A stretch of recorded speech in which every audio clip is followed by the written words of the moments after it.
Hey, Andy here from Drive Steady. I hope you're doing well and that these last couple days of 2021 are rounding out for you nicely.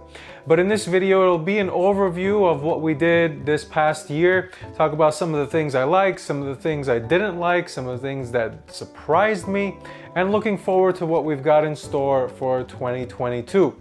So stick around.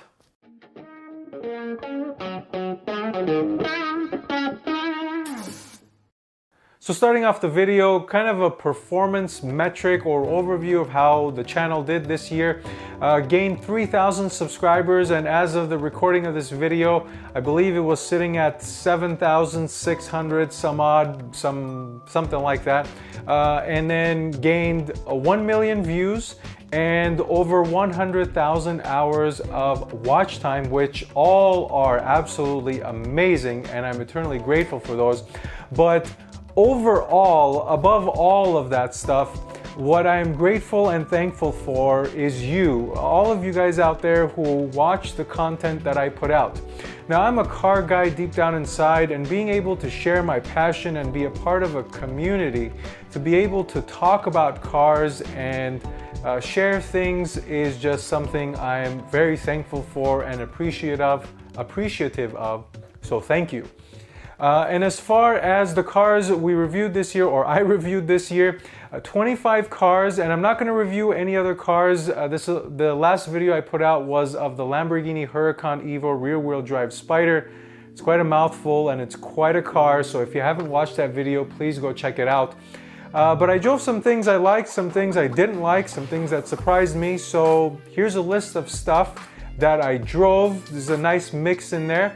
And starting off with the list of cars that surprised me. So the first car on the list that surprised me by far was the Mustang Mach-E. Now, I drove the premium version of this and the GT version, and it blew away my expectations. Being a Shelby GT 350 owner, I thought, what the heck are they doing? They're putting the Mustang nameplate on an SUV and an EV1 at that. What's going on? But it totally blew me out of the water. I thought it was going to be a disaster, and it was the complete opposite. The interior is nice, the tech is great with that screen in the center, the performance is good, and the looks are absolutely killer. It looks really good in person. So for those reasons, Mustang Mach-E GT, surprise car of the year for me. If I was in the market for an SUV, I would absolutely consider getting the Mustang Mach-E GT. Now, two other cars that kind of surprised me, not as much as the Mach-E GT, but I felt like I needed to mention them, is the Tesla Model S Plaid, and for the obvious reason, because this thing accelerates like nothing I've ever experienced. Now, I expected something, but it totally surprised me on how fast it was. I remember it going into the cheetah stance and just taking off with the launch control. It was unbelievable. It was like a roller coaster. That's why I named the video the way I did. The Tesla Model S Plaid is not a car, it's a rocket, and it certainly feels that way. And the second car is the Shelby GT 500, the new one with the track package. And the reason why this surprised me is because it was so controlled, so balanced, so much handled really well, to put it simply. And I drove the Dodge Charger Hellcat, and I was expecting something, and the Shelby GT 500 kind of blew it out of the water. It was so much more balanced and controlled than the Hellcat, of course, with 760 horsepower, rear-wheel drive, supercharged. It's so balanced and controlled. Now, two cars that didn't meet my expectations. Number one, the Honda Civic Type R. And I'm not a big JDM guy. I never really was into JDM, even some of the historical stuff like the NSX or the Supra. I mean, I respect those cars, but they're not really bubbling up the top of my list for things I really desire to own. And the Honda Civic Type R didn't really change my mind. I really wanted to like it, and I just didn't. There's just something about that front wheel drive configuration and just the way it sounded and the way it looked didn't really change my mind. I respect Honda for keeping the Type R nameplate alive and still keeping it with a manual transmission, but not my cup of tea. Now, the second car was the Aston Martin Vantage, the new one, and I was really excited to drive this thing because I love the way Astons look, I love the way they sound, I love the way they represent themselves as a lifestyle with James Bond and all that stuff. And it didn't really meet my expectations. I was expecting it to be something a little bit more special. I mean, it sounds great and it looks good, but I was expecting a little bit more, and it's ordinary beyond that. Once you hear the exhaust and you hammer it a couple times and you get used to it, you're like, okay, what else? But yeah, I was kind of disappointed there. I wish it was a little more. Now, my two favorite cars of the year. Number one, the Lamborghini Huracan Evo rear-wheel drive Spider.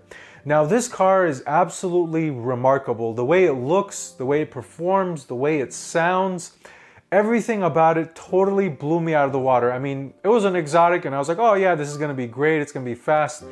But the way it drives, the way it handles itself, for being a rear-wheel drive 600 horsepower Spider, the way that car drives and the way it grips is absolutely remarkable. You would think it would be sliding all over the place, and people say get the all-wheel drive. The rear-wheel drive is sublime and it grips so remarkably. It's almost unbelievable what Lamborghini has done with that car. Now the second car on my list is the Mercedes-Benz S580, and the reason why I like this car a lot is because it does its job so effortlessly and so well. It's made for luxury, comfort, and innovation. That's what the S-Class does. Every time a new one comes out, these things are heightened. And this version of the S-Class, this generation of the S-Class is so effortless to drive. It's so pillowy, it's so luxurious. The quality is absolutely amazing. And for these reasons, it was my second favorite car of the year. So that's pretty much it. 2021 was an absolute blast for me. I'm grateful again, and thank you. I appreciate everybody out there who watched the content I put out. I'm definitely looking forward to 2022 and what it has in store for the channel. But one favor to ask of you guys, if you happen to be in the LA area, SoCal area, or any of the neighboring cities, and you'd be willing to give me access to your car to review anything cool, anything fun, exciting, new, I'm more than game for it. Send me a message on Instagram at DriveSteady and I will be in touch, so see if we can work something out. Otherwise, thank you again. Thank you for watching this video. And till next time, or till next year, drive steady.